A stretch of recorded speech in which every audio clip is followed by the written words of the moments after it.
ولو أنك تأملت العالم كله ستراه يشتعل ويشتغل، إلا العرب يعيشون في الأحلام، وحين يستيقظون على الترندات، وهي بمثابة تسونامي يجعلهم يدورون في فلك أهل الإلحاد. وإذا لم يسارعوا بعمل جاد يدفع عجلة الإنتاج إلى الأمام فسيضيع مستقبلهم وحاضرهم ويمحى ماضيهم الذي لم يعد يصلح أن يكون ترند في هذه الأيام.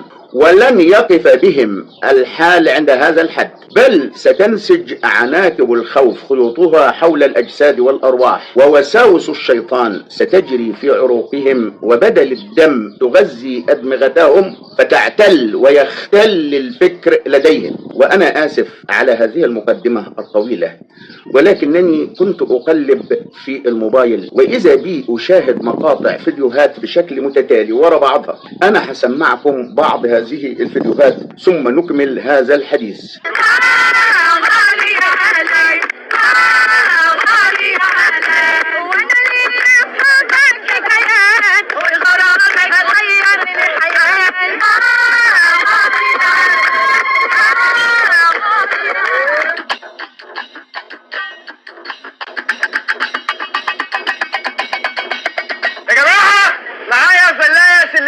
تخلي الامن يسب الدين.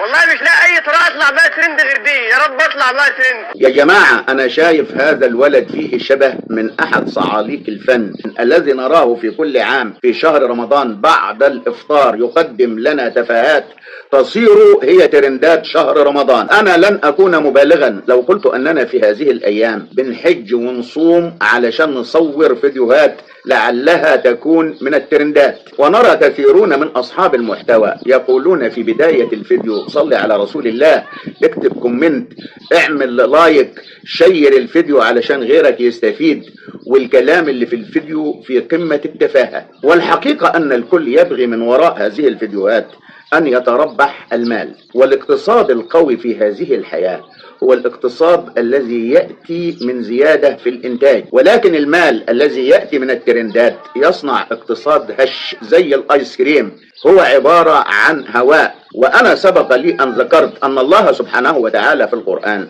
ذكر 3 كلمات تغني عن كل المجلدات التي كتبت في علم الاقتصاد.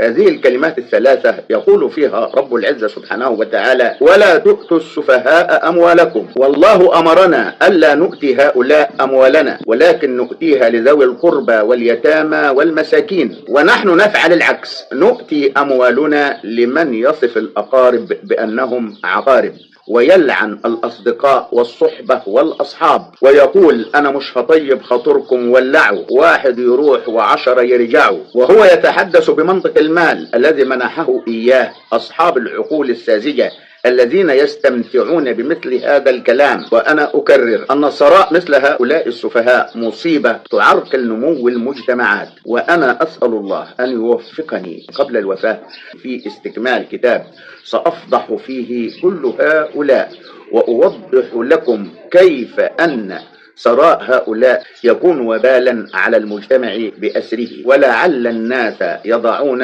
هؤلاء في الموضع الذي يليق بهم.